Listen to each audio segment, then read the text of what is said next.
The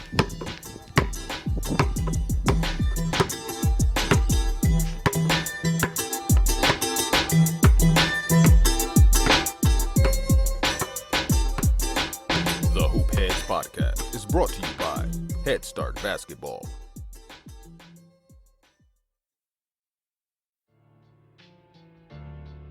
Hey Hoopheads! Wanted to take a minute to shout out our partners and friends at Dr. Dish Basketball. Their Dr. Dish shooting machines are undoubtedly the most advanced and user-friendly machines on the market, and they truly accelerate skill development faster than ever. Learn more at drdishbasketball.com and follow their incredible content at Dr. Dish B-Ball on Twitter, Instagram, Facebook, and YouTube. Mention the Hoopheads Podcast and save an extra $300 on the Dr. Dish Rebel, All-Star, and CT models. Also, make sure to check out the new Dr. Dish Home Machine. Visit drdishbasketball.com for details. That's a great deal, Hoopheads. Get your Dr. Dish shooting machine today.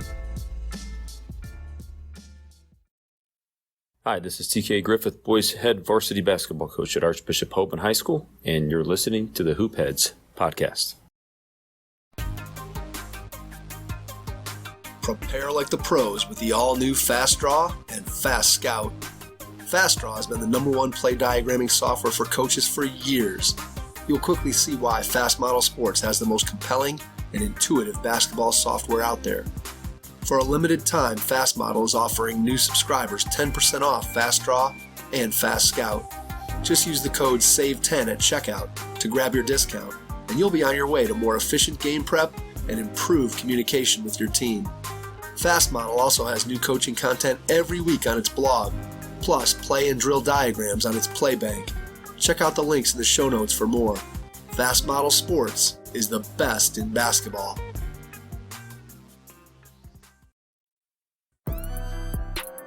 Coaches, do you have a point guard or leader you're going to be counting on next season to run the show for you? Don't leave next season to chance. Thousands of coaches send their players to a point guard college camp each summer to learn to think the game, lead a team, and run the show. Your players will be smarter, better leaders, and better equipped to foster a championship culture next season in practice and in your locker room. I've seen firsthand how PGC camps have had a huge impact on players and coaches that I know, both on and off the court.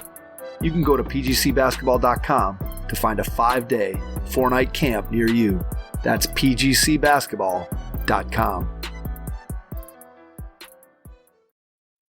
Not very many people were doing that, and if they were, they weren't doing it very efficiently. They weren't garnering all that information. They weren't telling those stories. They weren't drawing a lot of attention and exposure to those kids.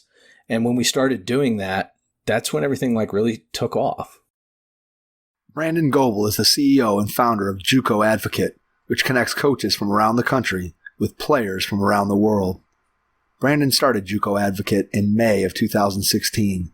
Since then, Brandon and his team have been working diligently to help players get the exposure they need to earn scholarships at all levels, and in the background developing something that will change the way that players get recruited and how coaches recruit them. Brandon believes all players should have a chance to be seen while helping coaches find those players that they might have otherwise overlooked and missed out on. If you're looking to improve your coaching, please consider joining the Hoopheads Mentorship Program. We believe that having a mentor is the best way to maximize your potential and become a transformational coach. By matching you up with one of our experienced mentors, you'll develop a one-on-one relationship that will help your coaching, your team, your program, and your mindset. The Hoopheads Mentorship Program delivers mentoring services to basketball coaches at all levels through our team of experienced head coaches. Find out more at hoopheadspod.com or shoot me an email directly, mike@hoopheadspod.com. Follow us on social media at hoopheadspod on Twitter and Instagram. And be sure to check out the Hoopheads Podcast Network for more great basketball content. Take some notes and learn from this episode with Brandon Goble, CEO and founder of JUCO Advocate. Hello and welcome to the Hoopheads Podcast. It's Mike Klinzing here with my co-host Jason Sunkel.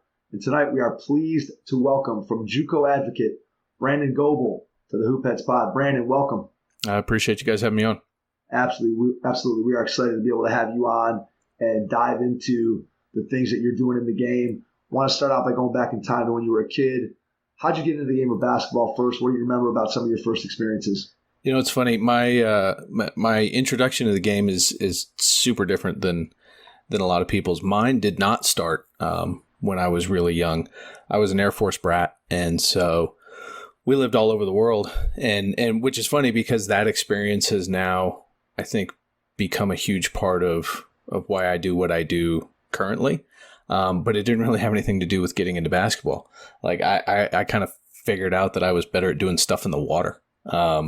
And so, I swam and played water polo at a really high level. And so when I was growing up, like I was interested in basketball, I was watching the NBA and, same thing as I'm 38. So, in that era, who's your guy? I mean, Penny was my guy back then, right? Oh, because nice, that was the first pair of shoes that I ever bought was the Pennies, and Mike does a really good impression of the commercial. If you'd like to hear it. Did you have a little penny doll? I didn't have the little Penny doll, but I actually this year on our podcast I got to interview Penny, and so I got to talk about buying my shoes for the first time, and I neglected to tell him that that those things fell apart in 3 weeks.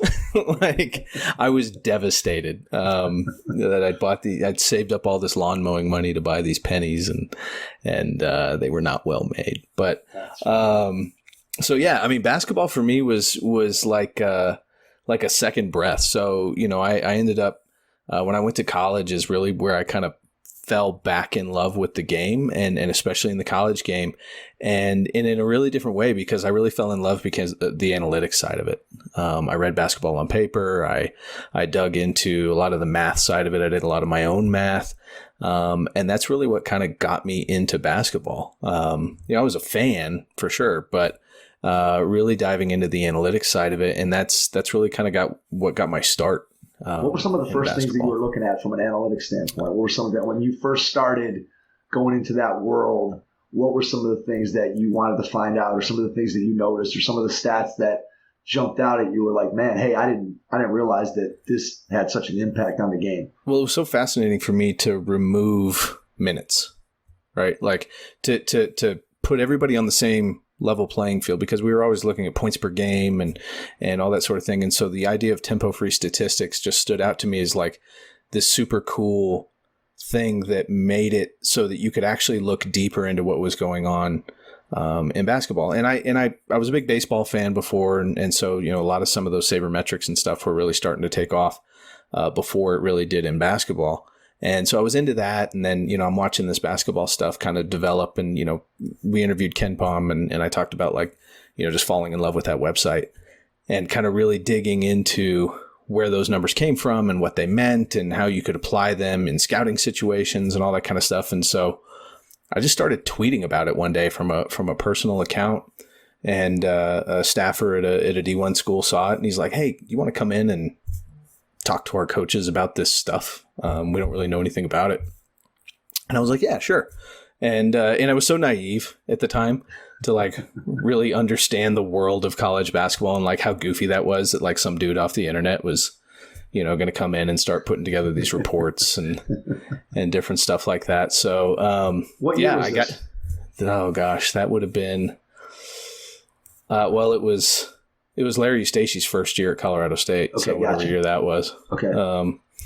And yeah, started doing that and working with some of the assistants and helping with some report stuff and doing deep dive analytics and shot charting and all these different things. And that's where I, really got kind of connected to basketball. But, I didn't know anybody at the time. I knew the staff that I was doing some stuff with, but that was it.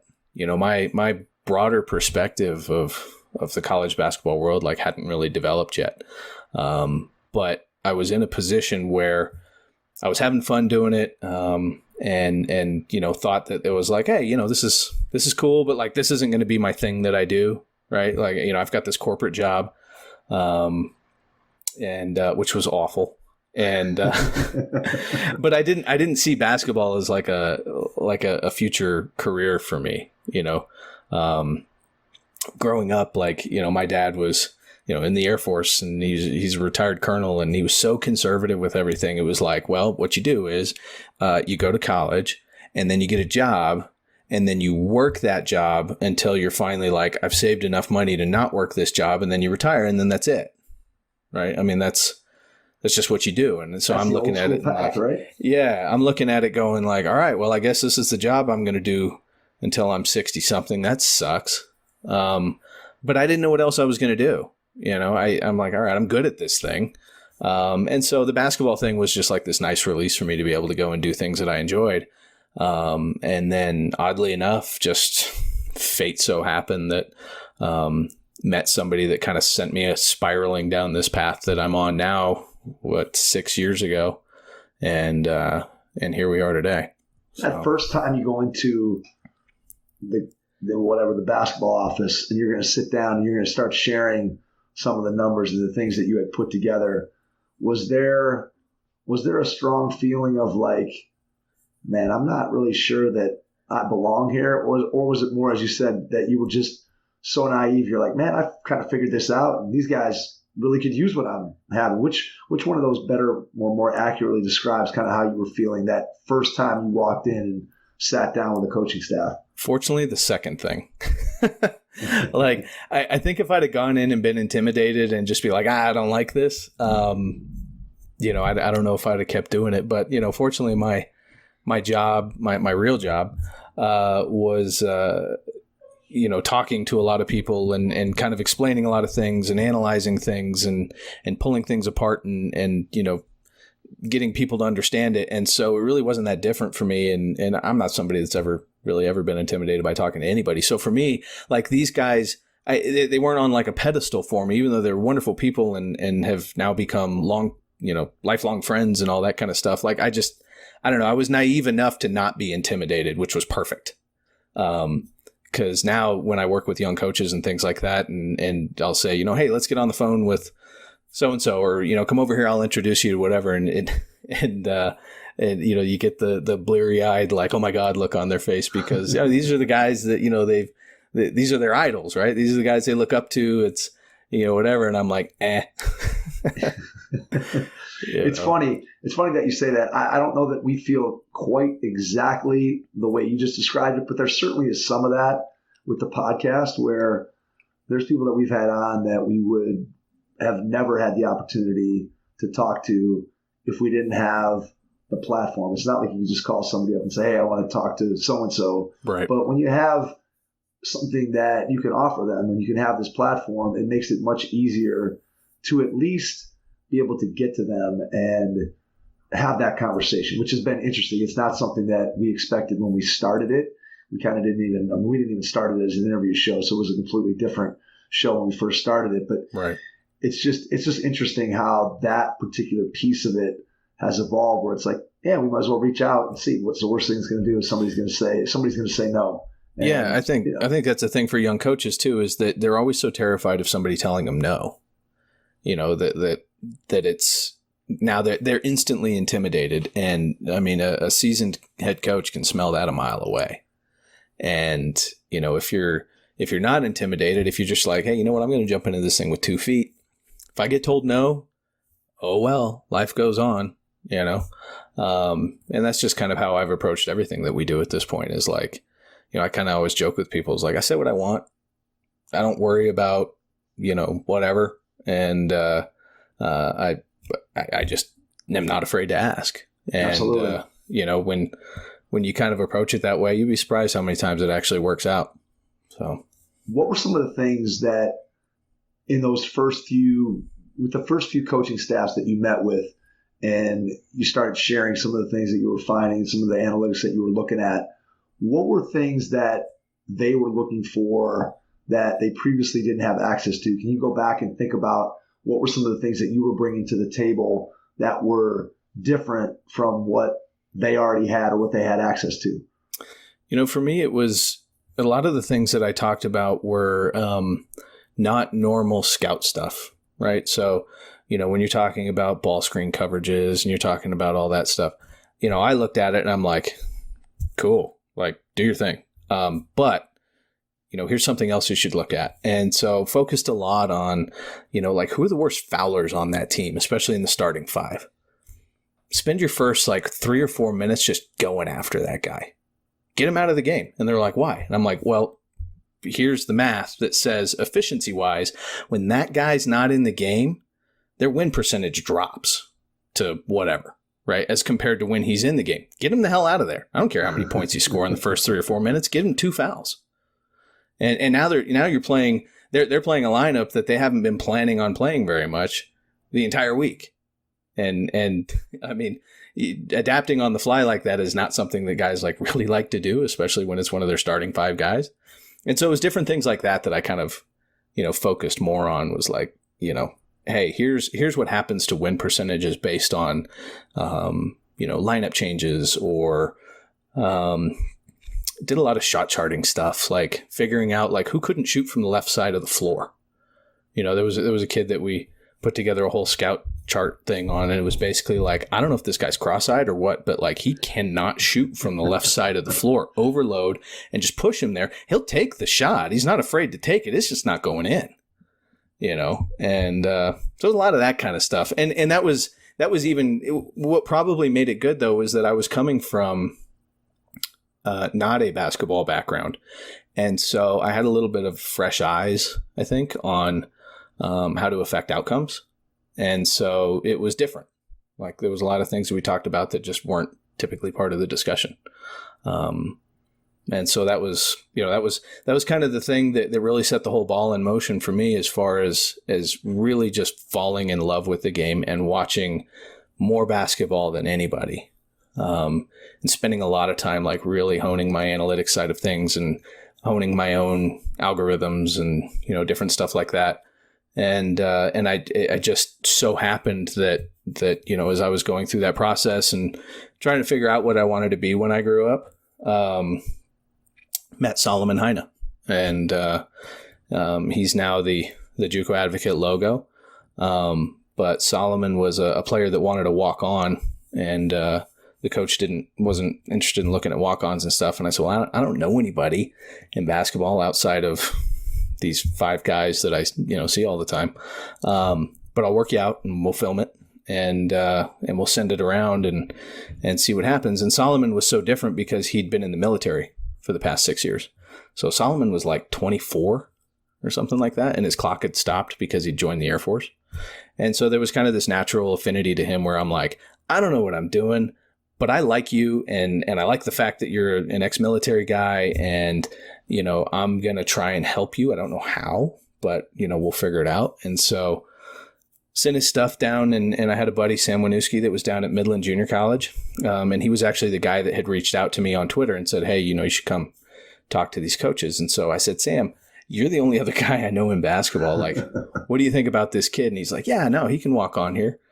And he did. And so Solomon ended up starting for him down there at Midland. And he calls me one day and he's like, all right, like, I need help with my D1 recruitment. And I'm like, that's neat. How are you going to do that? And he says, well, I need you to help me. And I'm like, here we go. And so I jumped on that personal Twitter account, and I sent something about 2,800 tweets with Solomon's film. And so what I would do is I actually went to verbal commits at the time, because Nathan and I didn't know each other yet. And I just went and looked at every D1 coach that he followed, and then I tweeted at him. And so for that year for Solomon, there is not a Division I coach that didn't get tagged in a tweet by me. And so I would just watch and see if anybody interacted with the tweet. And I figured, well, it's probably the coach clicking on the link. And then I'd send another link and another link. And then sure enough, I'd start getting DMs saying, all right, who is this kid? And so Solomon ended up playing 3 years of Division I basketball and all that, and got his master's and is a guidance counselor now at a school. But when we got, kind of him taken care of as far as going to school, it just was kind of looking around saying, you know what, I bet there's a bunch of other kids that like have cool stories, and I want to help tell those stories. I want to help more guys go to school. Like, it was such a fulfilling thing that Solomon was able to go to school. I ended up helping 3 or 4 other guys from that same team, tweeting the holy heck out of their stuff. And I had met Daniel Poneman, who is now an NBA agent, through this process, and had just randomly DM'd him, and he's like, yeah, no, I'll help you, retweet some stuff and send it out. And so I just called him one day and I'm like, hey, I got this idea. Like, I want to start this thing where it's like focusing on junior college and helping as many kids as possible. He's like, yeah, sure. Cool. Like, I'll help you out with that. Like, here's, 2,000 phone numbers. And so we kind of started this thing and Dan has since gone his own way and runs his own company, and he's amazing. And we still talk every week and do some work together, but just started really kind of pounding after it, not having any idea what it was going to be or what it was going to turn into. I was just like, I don't know, let's help out as many kids as we can and we'll figure it out. We didn't make any money. We don't take money from kids. We don't do anything like that. And it was a spreadsheet. I had this Excel spreadsheet, and kids would DM me, and I'm like, yeah, okay, I got you on the spreadsheet. And then I'd watch their film, and I'm like, all right, this kid, I think he's this level. This kid, I think he's that level. And I had the experience of watching an insane amount of basketball, and at all levels, and like really breaking it down and organizing it. So, I had a really good sense of, what level a lot of guys were and things like that, and just started tweeting at people, and then people started following for some reason, and now here we are. The power of the internet. Yeah, it's crazy. Social media is nuts. Like, people always ask, like, okay, well now, between Nathan, running Verbal Commits and me running JUCO Advocate, all of our brands combined, I mean, we're doing hundreds of millions of social media impressions, and everybody's like, well, how? And I'm like, I don't know. Isn't that the truth? I think there's nothing truer that's ever been said, because I know just from trying to do our social media, and you're putting stuff out there and you're basically throwing things against the wall. And sometimes I hit on things that I think work pretty well. And then other times I feel like I'm spinning my wheels. And then, as you know, things change in the way things get measured and the way that different posts get interacted with and whatever. And so it's amazing what it can do. And yet it can also be frustrating because you don't always know if what you're doing is right, especially when you're trying to do it on your own. And then you go out and hire somebody, but you have no idea if that person that you're hiring knows what they're doing or doesn't know what they're doing. And then anytime you're putting out a lot of posts, you know how time consuming that is to create those posts and craft them and make sure that you're tagging the right people and getting them in the right places. And then there's not an immediate monetary payoff in social media. It's much more of a long game that you're building and trying to build that network and all that. It's a very interesting place to be when you're utilizing it for your business, because you don't always know what you're getting and what you're doing and whether or not you're doing it right. Right. Yeah. It's a weird thing because, especially with ours, like it was so organic and there's so many kids that need help with stuff. And there's a lot of, coaches that are just constantly looking everywhere. And it just, I think we kind of hit it at the right time as well, which timing is incredibly important on all this stuff, where we just kind of hit it at a time where we were doing something a little different than a lot of people were utilizing it for. And we were approaching it from a very different business standpoint as well. Where that's kind of what we've always done is we disrupt the model for making money and how. And, that has helped a lot as well. But at the same time, it also makes, maybe business growth is a little bit slower, but brand growth has been significantly larger. So, there's a give and take there. But for us, it was always, the long-term goals. What does 10 years down the road look like as opposed to next year? And we've really maintained that even as we've, the business side has grown and really taken off. We're still looking at, what does 10 years down the road look like? And, how are we going to impact not only this game, but this planet, and impact just people in general, with what we do, and what can we be doing now that is going to have the most impact 10 years from now, as opposed to just, making a few bucks next year and doing whatever. Right. When did you get to that? When did you get to the point where it was no longer kind of fly by the seat of your pants and like, hey, I'm just trying to help this one kid and we're doing this and trying that and seeing if we can get a hold of this coach? At what point did you start to realize that, hey, this is going to be something and we got to start putting some business systems in place and getting things in order so that we can duplicate and scale what it is we do for multiple players as opposed to just ad hoc kind of helping one or two players. Right. When in the process did that take place? And then I guess the next step goes to what you just said about the long-term vision. When did that come into view as you started to put together your business plan?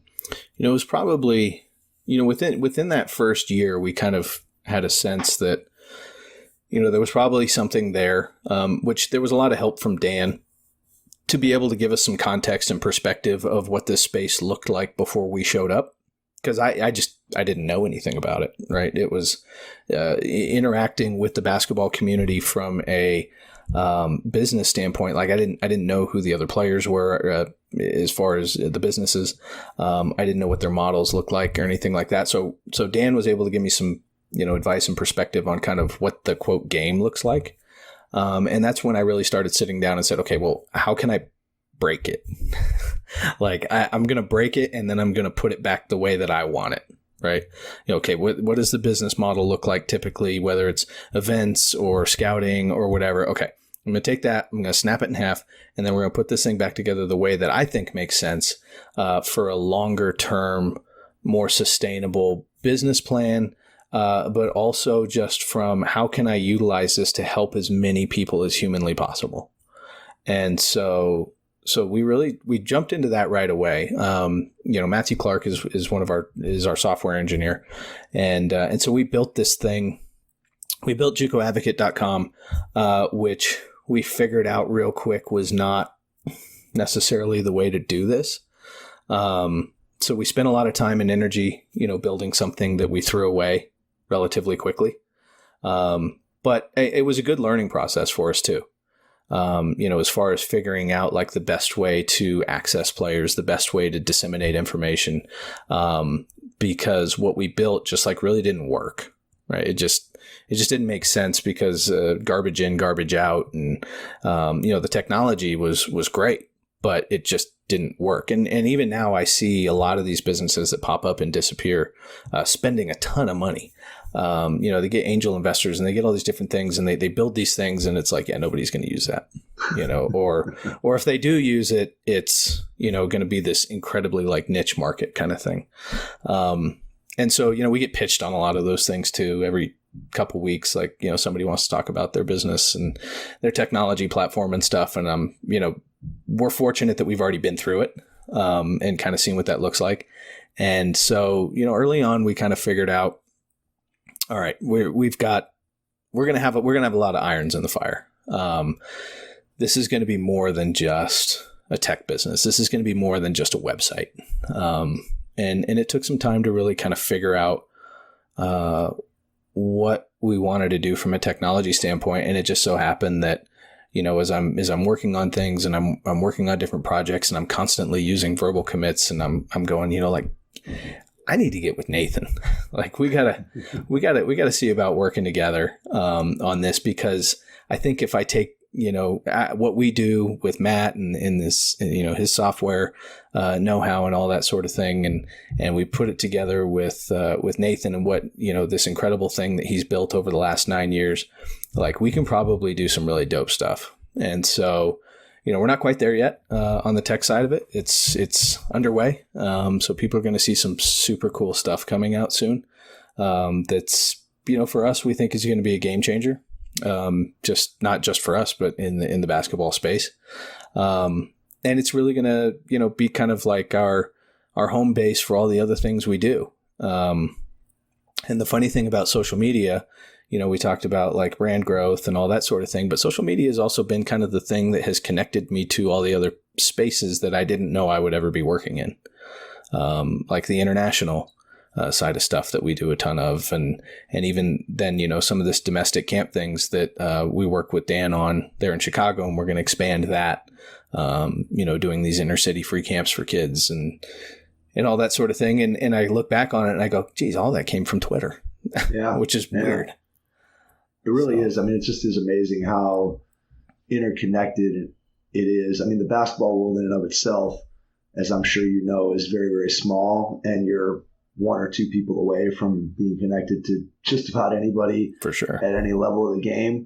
But then you take it and social media is such a multiplier of that, especially when you start talking about the business side of it and being able to connect with people who do interesting things on the business end of it. When you start thinking about the technology you're talking about, and I don't know how much you want to talk about what's coming and what's not, what you have coming down the line, but when you start talking about the tech side of it, how do you go about, what's the process for trying to build something that is going to, A, do what you need it to do, and 2, is going to be something that, you mentioned that you saw businesses pop up where you're like, oh yeah, nobody's ever going to use that. So how did you envision what you guys want to do so that you make sure that people are going to want to use it and that it's going to serve the needs that you need it to serve?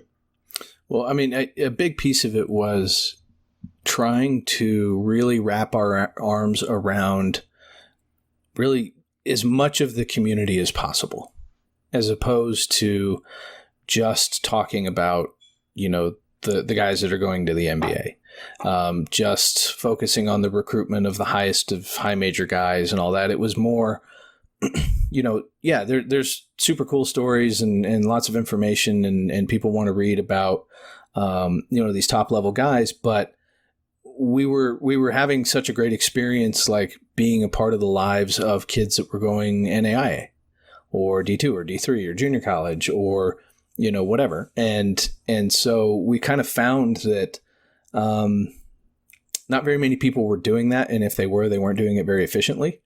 They weren't, garnering all that information. They weren't telling those stories. They weren't, drawing a lot of attention and exposure to those kids. And when we started doing that, that's when everything like really took off. Like if I jumped on there and I started talking about the kid that Duke just signed, I'm kind of irrelevant, right? I mean, I may have an opinion that's... Everybody knows that kid. Yeah. Yeah. I mean, I may have an opinion that's like super smart and different than everybody else, but nobody cares, right? But when I get on there and talk about, the path of Solomon Heine and how he was a combat veteran and went to a middle and nowhere junior college and, dealt with a lot of like personal shit, just like trying to really kind of come out of that world and into this, JUCO world. I mean, imagine coming from, the most like structured environment ever, right? And spending time in Iraq and Afghanistan and things like that, and then winding up at Midland Junior College to play college basketball. And he's not played basketball since his junior year of high school. And like how crazy that is. And then being able to tell that story and everybody's like, hey, this is awesome. Like, what else you got? It's like, oh, okay. Here's this other thing. And that's really kind of been the driver for a lot of the decisions that we make as far as like the things that we should go do. So, when we go to Africa, like, we're running free camps over there and stuff. Like if we happen to find, high major caliber players, which we've done, that's awesome. And we'll tell those stories and people are super interested in hearing about them and stuff. But if those same stories actually ended up being NAIA caliber players, which there have also been, those stories are just as interesting. And so, we really kind of have always just put our emphasis on like, it's less about the talent level and it's more about the background and the story and the opportunity. And that's just kind of how we've always driven our business is what decisions do we make that allow us to tell those stories, find those kids, help those kids, and then, send them on their way and then let them start telling their own story. All right. So that goes to something that you mentioned twice now when you talk about the international camps and running those in other countries and other places in the world. And you also talked about doing free inner city camps. So what I get from that is that there's a mission behind what you guys are doing in terms of using basketball to be able to have an impact on those kids' lives that you're touching through the camps. So tell me a little bit about the why behind that. Why is that so important to you? What's the genesis of that piece of it being a part of your business and what you hope to accomplish moving forward in terms of growth in that particular area? Yeah. So, I mean, basketball is this interesting vehicle. It's the second most popular sport in the world. It's the fastest growing sport in the world. And so we know that if we go out in the world, regardless of where we're going, we're going to find people playing basketball. And we're pretty good at watching people play basketball and then getting them college scholarships. So, as I was still working in the corporate world up until a couple years ago, while I was, doing this on the side, I would literally lay there at night and think about like, all right, when I'm old and retired, and I look back and I think, okay, well, what did you accomplish in your life? Outside of your family, I've got 2 wonderful kids and a wonderful wife, but outside of that, what have you accomplished? And I would have these panic attacks where I'd be like, holy crap, I'm going to like talk about how many files I, completed in this thing. And I got promoted to VP of whatever. And I would literally like have these panic attacks thinking like, oh my God, I'm going to have done nothing. And fortunately for me, where are we at now? About 4 years ago. So we were just kind of getting going. A guy named Matthew McAllister, reached out to me, who's a high school coach up in Minnesota. He's a heck of a basketball coach.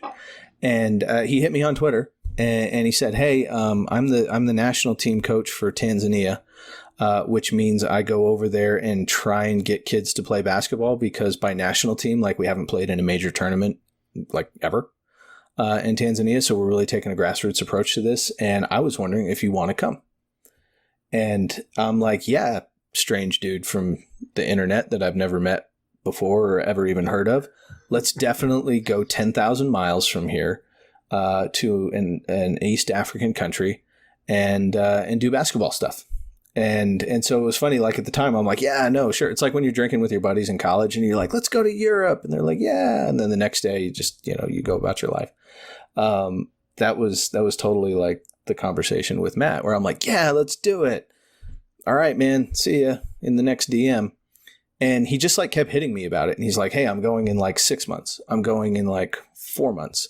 I'm going in 3 months. I'm like, all right, like maybe we should go do this. So I got a hold of Dan and then our buddy Shay Frazee, who's a trainer. And I said, hey, I got this guy that I've never met before. And I haven't even yet talked to on the phone. So that's good. And he wants us to go to Africa with him. And they're just as dumb as me. And they're like, yeah, let's do it. And so we get on the horn with Matt and he's like, yeah, this is what you need to do. And, I'll already be there. So I'll meet you guys there. And, so we all went and got our, 23 different shots that you need to go over there. And we jumped on a plane.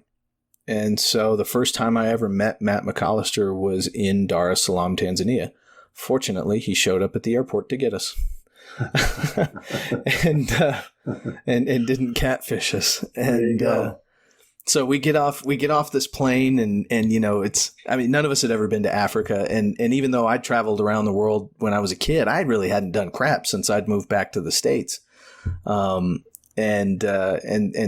I think Dan had traveled some, Shay had traveled a little bit, but none of us had ever been to Africa. None of us were really fully prepared for what was about to happen.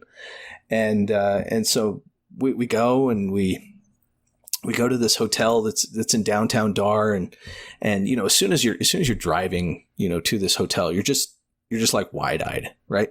It's just a normal African city. But for us, it was like we were on the moon. And so we're just staring at everything, like wondering what the heck is going on. And so we get to this airport and they drop us, or they get to this hotel and they drop us off and they're like, okay, we'll see you at 8 a.m. tomorrow to run this camp, which, at the time we didn't know what 8 a.m. meant over there. So I'll tell that in a minute. But so that night we kind of like, okay, the facility that we're going to use is over there. We go over, there's a couple kids playing. It's just hotter than all blazes. Cause Dar's like basically on the equator. And, we're like, this is amazing. This is cool, whatever. And we go up and we have a beer up on the roof of the hotel and we're looking over this city. And then we realize like we're in a different spot because as it gets dark and the sun goes down and it gets night, like there's no lights. Right. The power's super inconsistent around there. And we're like, well, this is different. And so we get up that next morning and then we found out what Africa time is. And Africa time is if they say, we'll see you at 8 a.m. and come pick you up to take you, probably about 9:30 is pretty good. And so we're standing out on the street corner at this hotel, like just kind of waiting. And there's, people pushing all these carts by, and this big old truck goes ripping by with a bunch of guys carrying AKs. Like the whole back of this truck is just full of guys hanging off of it carrying AKs. And I'm like, hey Dan, we're not in the US anymore, man. And we show up and there's 200 kids at this camp. And it's Matt, our boy Bahati, who runs the facility over there, who is an amazing human being and a super close friend to this day. And then me, Dan, and Shay.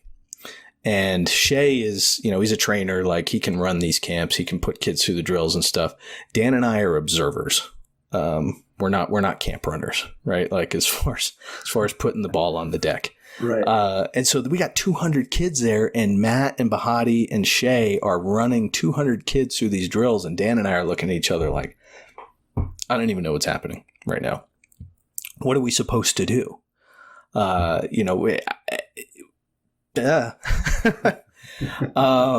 of course, nobody really knows how to play basketball in this thing. And that was when we really kind of just start to figure out, though, that like that doesn't matter.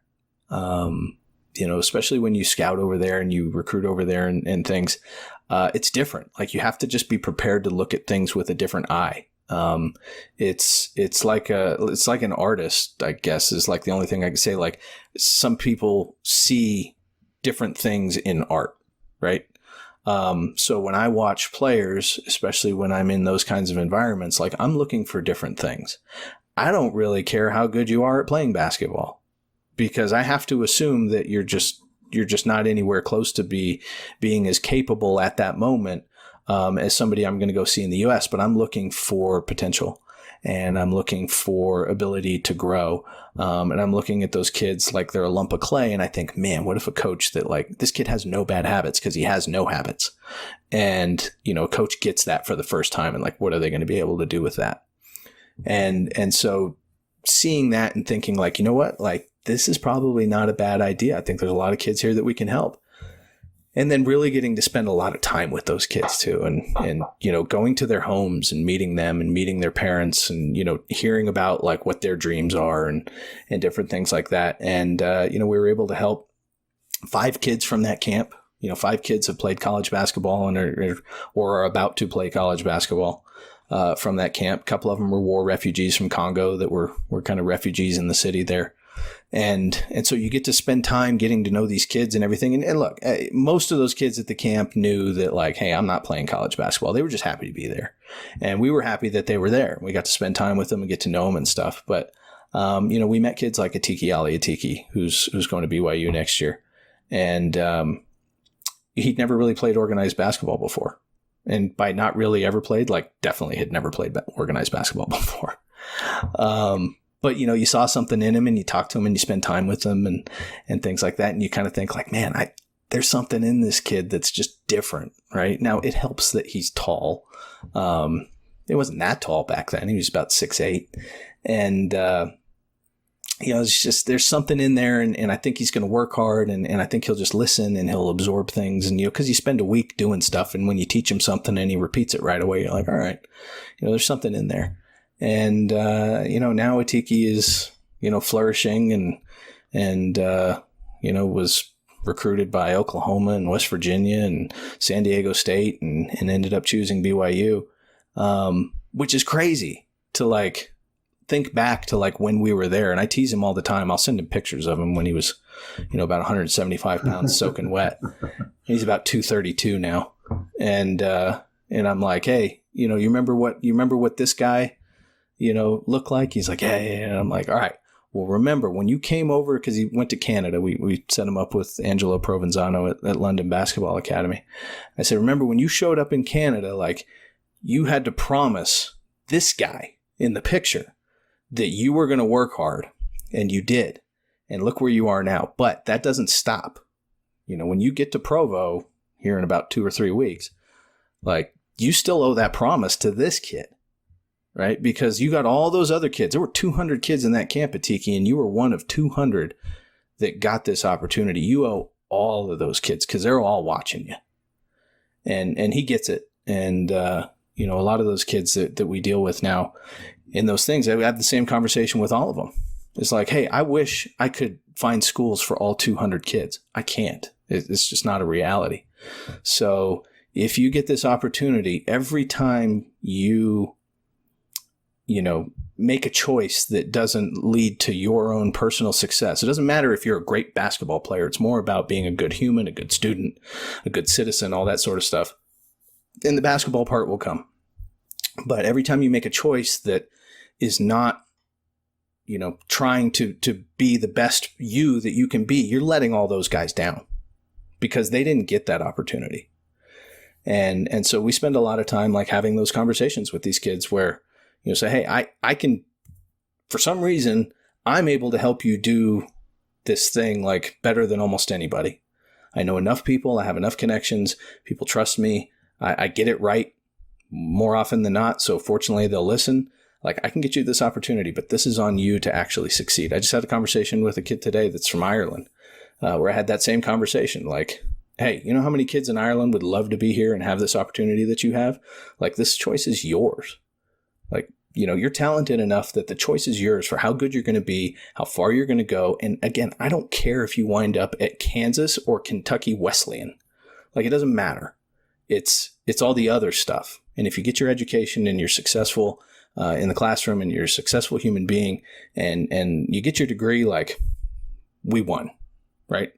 And so that first trip with Matt McAllister and meeting Atiki and getting those kids over here was like, all right, well, this is what you're going to do for the rest of your life. And then I don't wake up having panic attacks anymore. Clearly a good thing. Hey, hoopheads, we all hate ankle sprains, and they happen way too often. Ankle injuries are the #1 sports-related injury. Arise is trying to change that. With the iFast, your athletes get preventative protection and full mobility. Athletes no longer need to wear bulky braces that limit performance and give mediocre protection. Anyone playing sports should be using these products. Keep your athletes in the game. Don't wait for them to get hurt to take action. Visit www.arise.com/team pricing to learn more. That's ARYSE.com.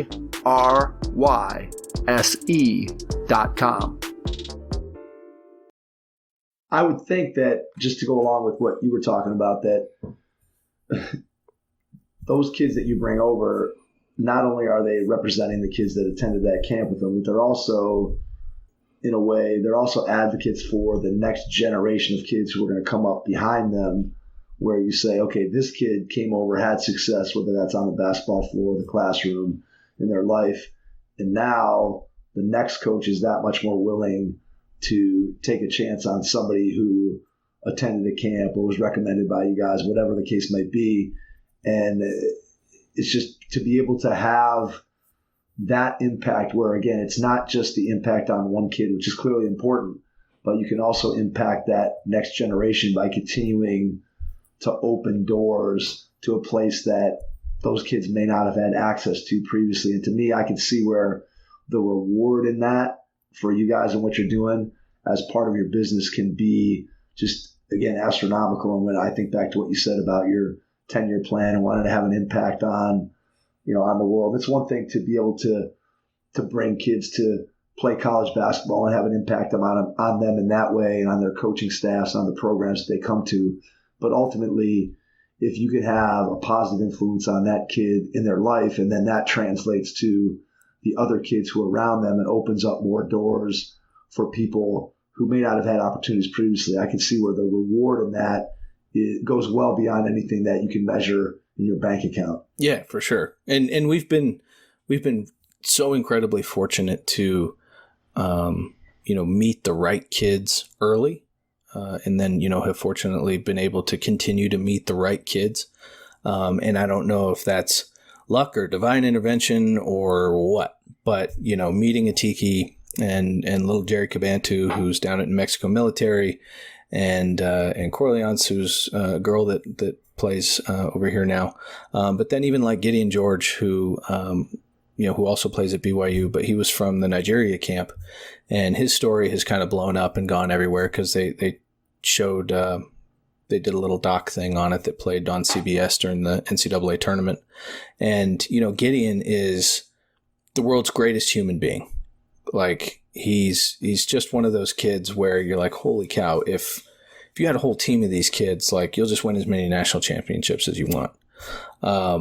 Because he works so hard and he's so smart and, just absolutely loving and caring and, wants to have a greater impact on this planet than just basketball, while also being an unbelievable basketball player. I mean, again, another kid that had hardly played any organized basketball, and comes to the Nigeria camp, rides a 14, 15-hour bus ride from Minna, however far it was, and, sleeping outside the walls, and the cops are chasing him because there was this whole crazy thing where one of the facility directors was taking the kids' money and charging them to play in the thing, even though we don't charge kids. But the kids are so respectful and so gracious that they didn't say anything, but they had nowhere to stay and they didn't have anything to eat. And, this camp's like 5 days. And so, kids kind of started looking a little tired or whatever. We're like, what the heck is going on?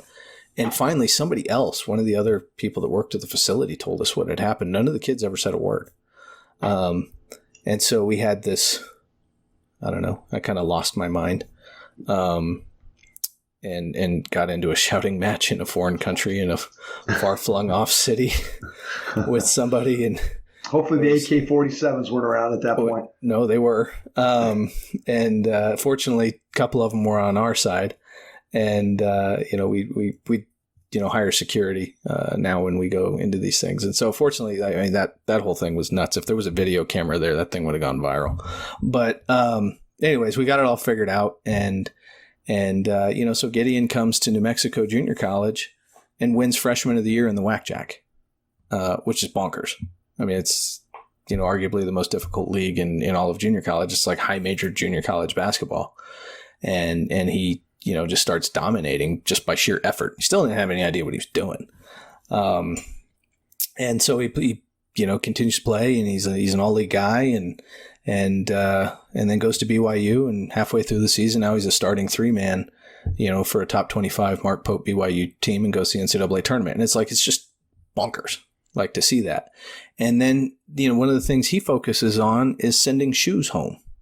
He's probably sent a few thousand pairs of shoes back to Nigeria now. And now with the help of BYU, especially this season, he's going to be able to do 10 times that. I'll bet this season he'll end up sending 20, 30,000 pairs of shoes back to Nigeria.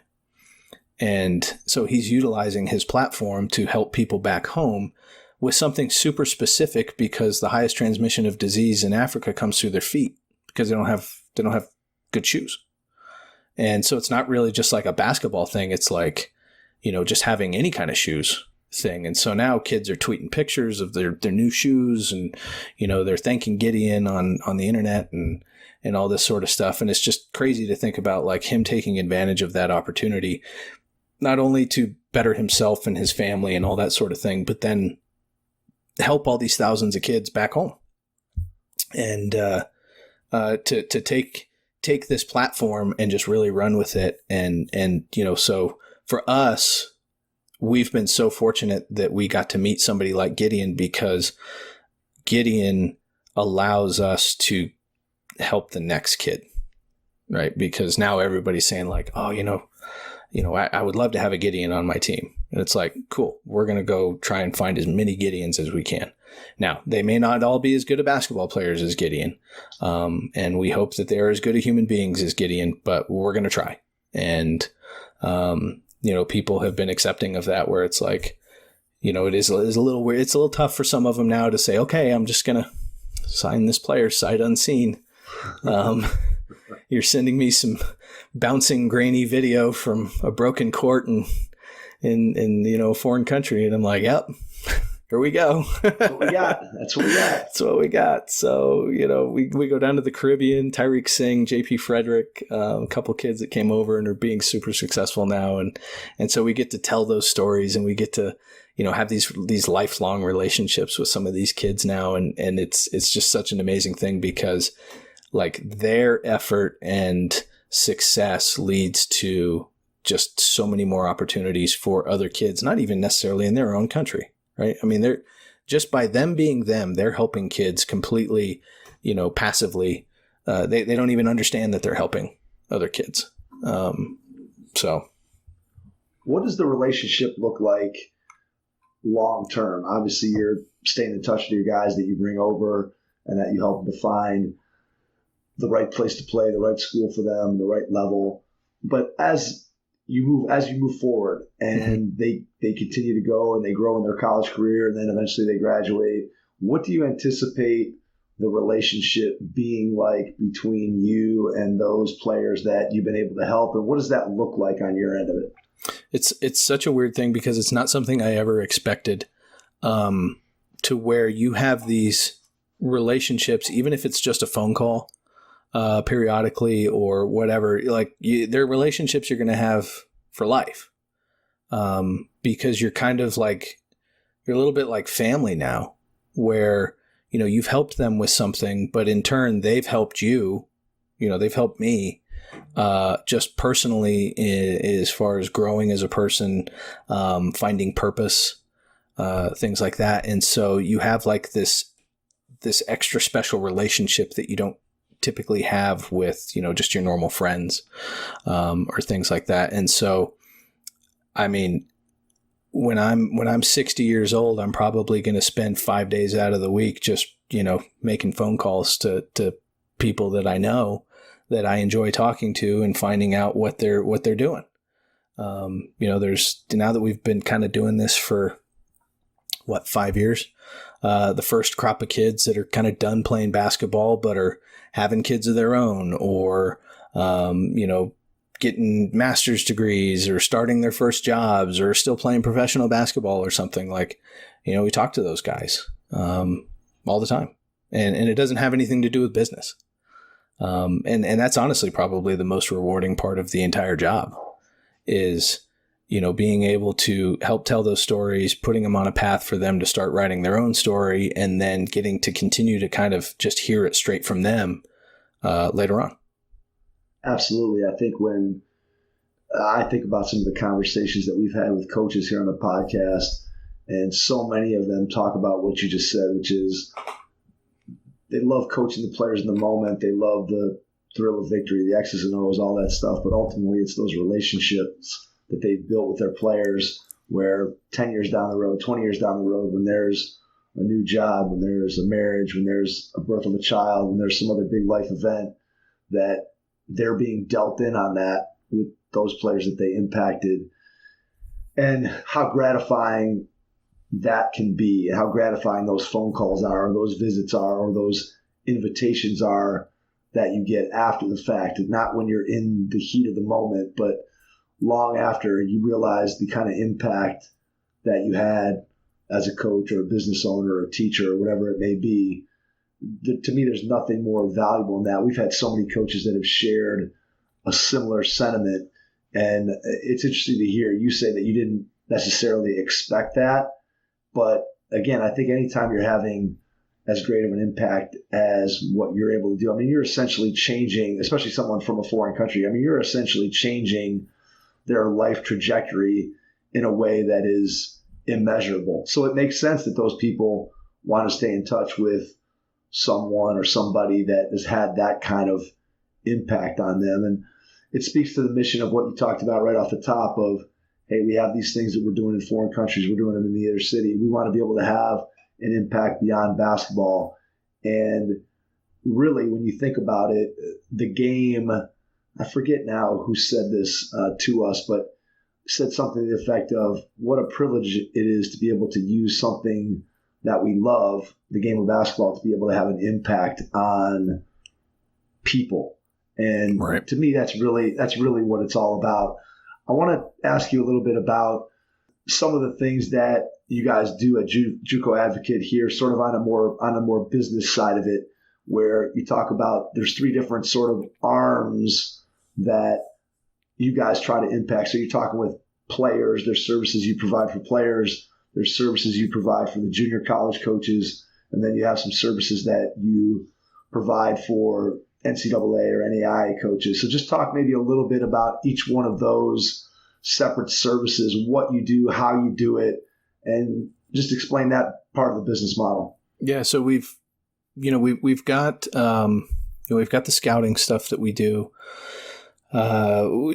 We make a ton of video stuff for kids, which has nothing to do with really making money, but it kind of leads into a lot of the scouting stuff that we work on. We've got the some of the event things that we do.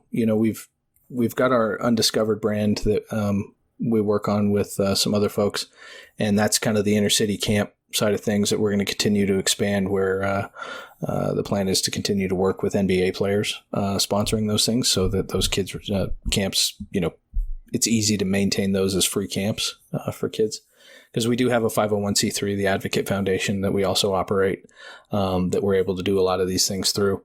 And we do have like our JA48 camp, which is kind of like a McDonald's All-American of junior college, which just kind of started out as like this, like, hey, you know what? Nobody's doing this thing. Like, let's go do it. It'll be cool. And fortunately, everybody got behind it. And it kind of blew up, and I'm super excited to get to run that again after missing last year with COVID, but we'll be running that again here in July down in Florida.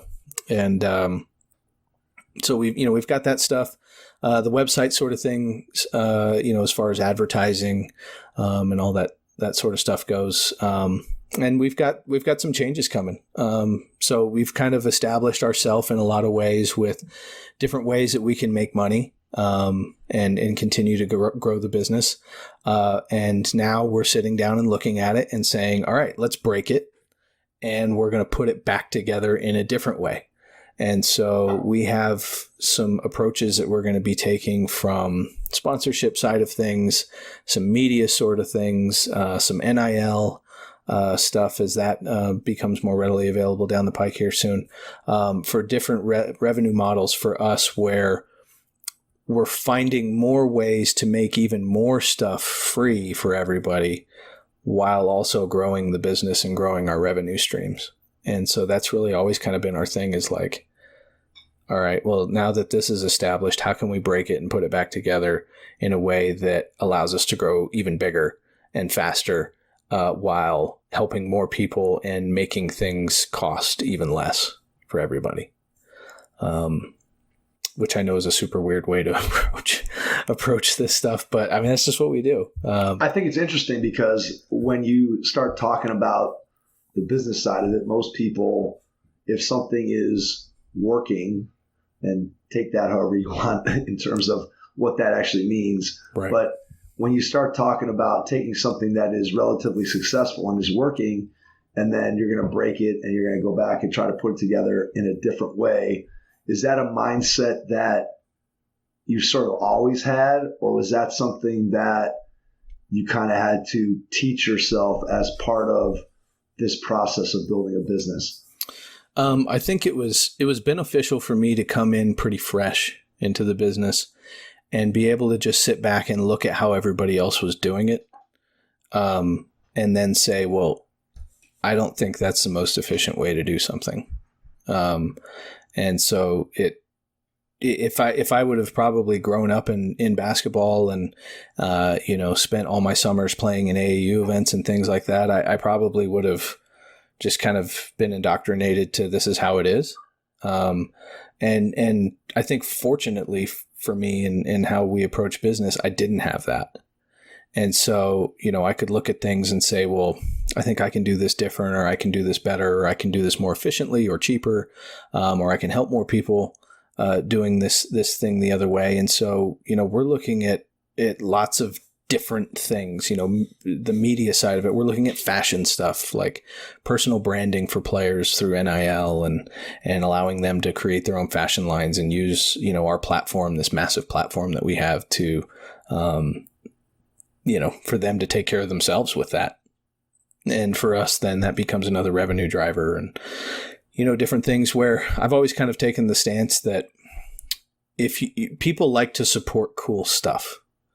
And if you're doing lots of cool stuff and you become popular, and people want to see you do more cool stuff and they keep following it, people with a lot of money will throw that money at cool stuff.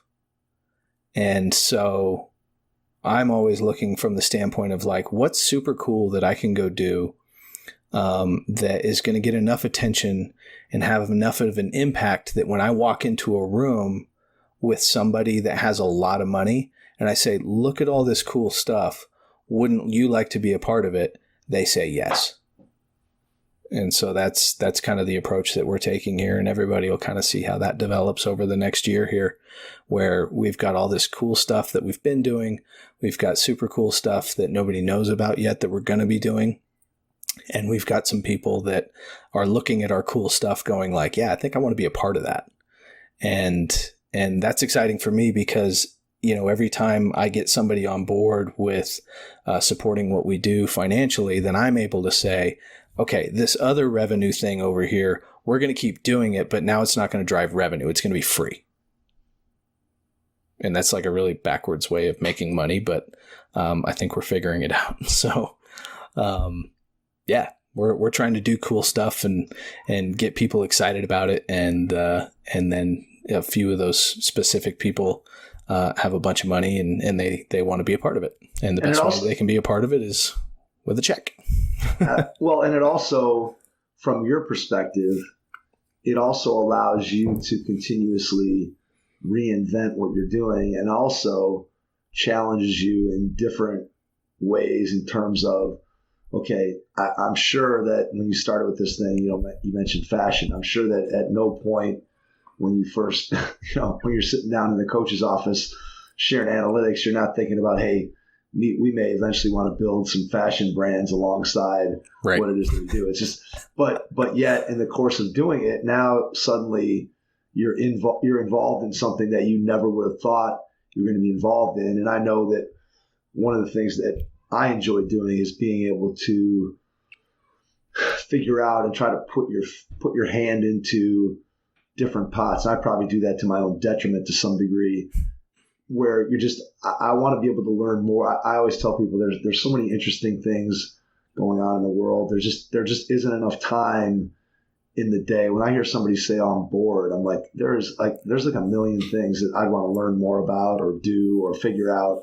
And I just don't have the time during the day. So it sounds like from the conversation that you and I have had that in that way, I think you and I have some similarities, that you are constantly looking for interesting things to work on and interesting people to be able to connect with. And in having done so throughout the course of your life, it's enabled you to build JUCO Advocate into what it is today. And then it's going to continue to evolve because you're constantly on the lookout for these new opportunities. Is that kind of an accurate description of where you're at and what you've done so far? Yeah, for sure. And that's really what kind of drove Nathan and I together, was we were looking at each other's stuff and seeing that there was, we're two very different people in regards to our personalities and things like that. But what we're interested in, and the idea that we want to have a greater impact on not just the basketball community but on the world, and want to do that in such a way that is super different than anybody's really tried to do it before. Like, that's exactly the same mindset that we both have. It literally took us one conversation to be like, hey, I think we should do stuff together. And so, as we've gone through this process, we've just kind of been sitting in the background here, like innovating and building things and kind of just getting ready to push go. And that's what I'm super pumped about coming into the fall and winter of this year, and then especially into the spring of next year, when all these things are kind of spun up and ready to go. And people kind of get to see what we've been working on for 2 years. Yeah, that's got to be from exciting. A technology. Yeah, I mean, not only from a technology space, but I mean, we've got some stuff that's gonna be ready to go, and it's it's all kind of just happen at once, and I think I'm mentally and emotionally ready for it. I think, But, we'll figure it out as we go. I mean, that sounds like a return appearance on the Hoop Heads pod. Yeah, maybe we'll see. It's so I'm really excited about it. And what I'm just extra excited about it with is like, we see the future of where we're headed with this. Not only from a business growth standpoint, but then Nathan and I can sit down and really look at it and say, holy cow, like, how many kids we're going to be able to help with this and what we're doing. And really kind of hopefully change the way a lot of things are done in this space. And like, that's just super exciting for us. All right. Give me the 30-second current elevator pitch for what JUCO Advocate does is when you meet somebody and they ask you, hey, what do you do? Give me the 30-second elevator pitch that you're going with right now in the moment. And then I'm sure it's going to change based on what you just said. But just tell us what that is right now when you sit down with an investor or just somebody asks you. I mean, basketball is for everybody, right? I mean, there's nobody that can't be a part of basketball if they want to be. So our company goes out and makes sure that everybody that wants to be a part of basketball can at least be a small part of basketball.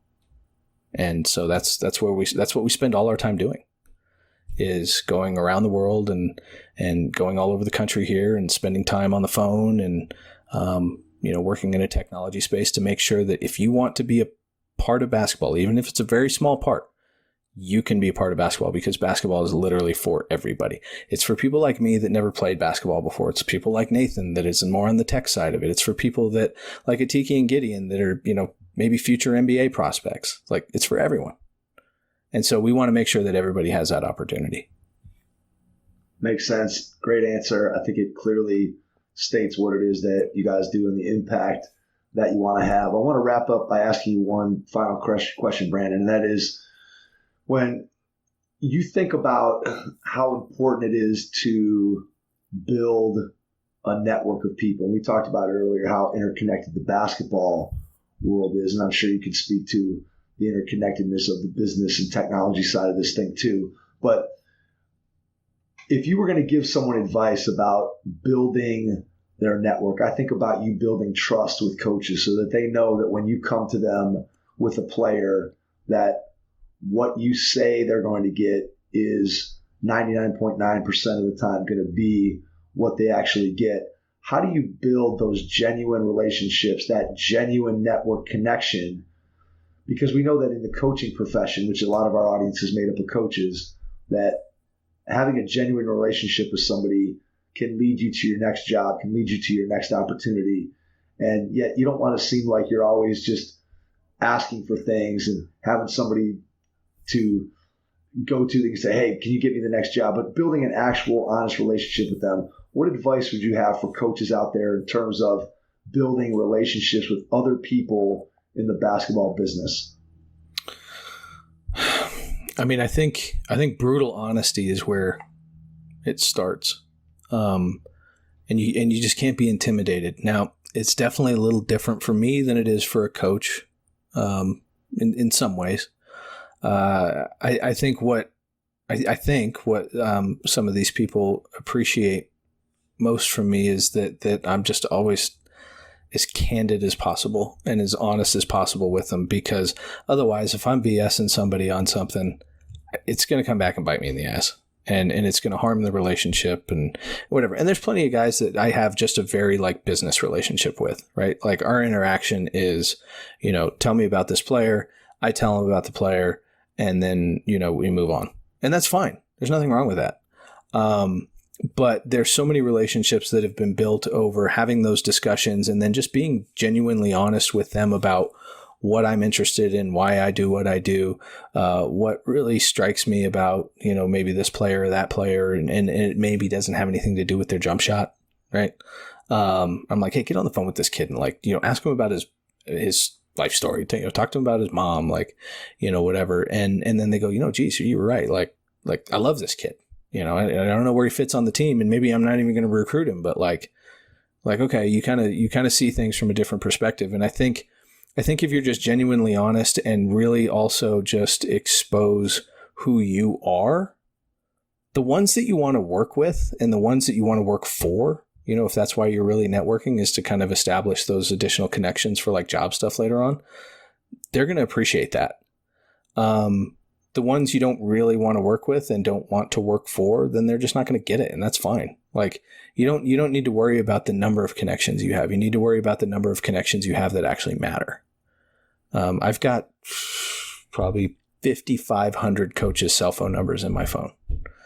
And I don't have a genuine, strong relationship with 5,500 people.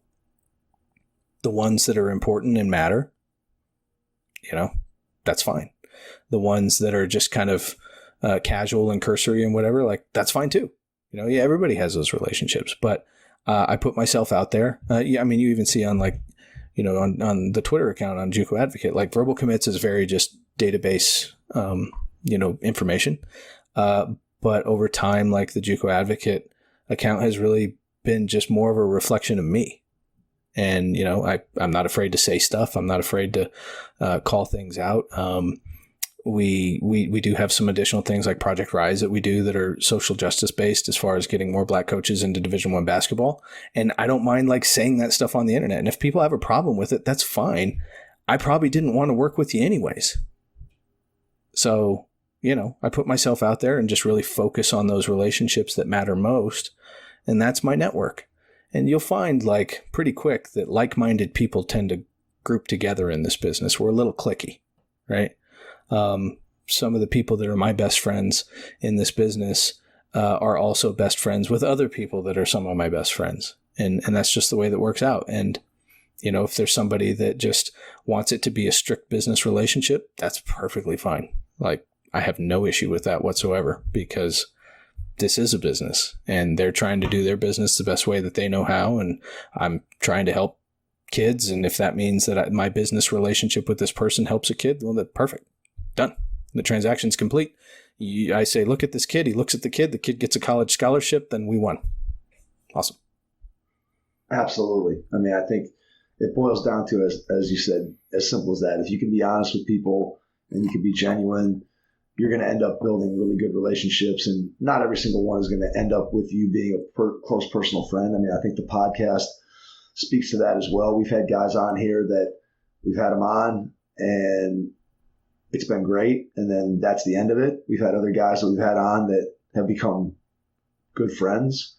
We've had other guys that have come on that have been people that now we would consider to be acquaintances, that we could call them up or we could have some kind of dealing with them, or we might have them back on the podcast, whatever it may be. So yeah, I think that there's all different degrees of relationships, but when you're genuine and you put it out there and people know that your heart is in the right place and that you're trying to do the right things and that your mission aligns with their mission, those people, as you said, tend to find each other.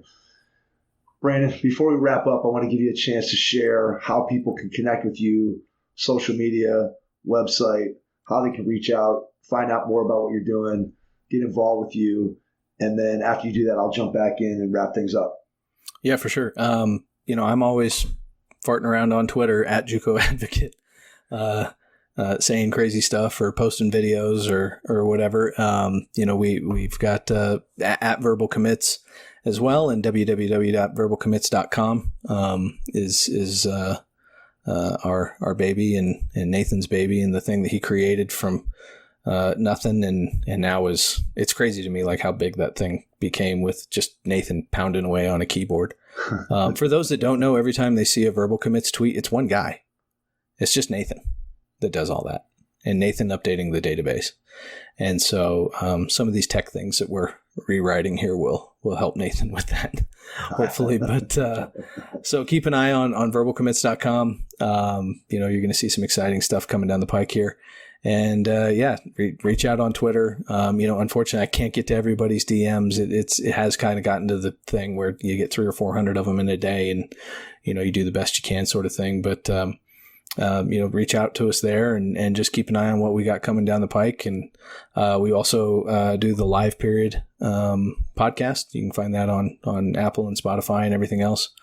So that's awesome, us. Brandon. Yeah, cannot thank you enough for taking the time out of your schedule to jump on with us. Please make sure that you follow Brandon. Make sure you check out the things that he's doing. I'm personally intrigued by the things that he talked about tonight and alluded to that are coming in the future. And I'll be excited to see what those are. I'm sure that you out there in our audience will be excited to see what those are. And Brandon, again, thank you for taking the time. We really appreciate it. And to everyone out there, thanks for listening, and we will catch you on our next episode. Thanks. Thanks for listening to the Hoop Heads podcast, presented by Head Start Basketball.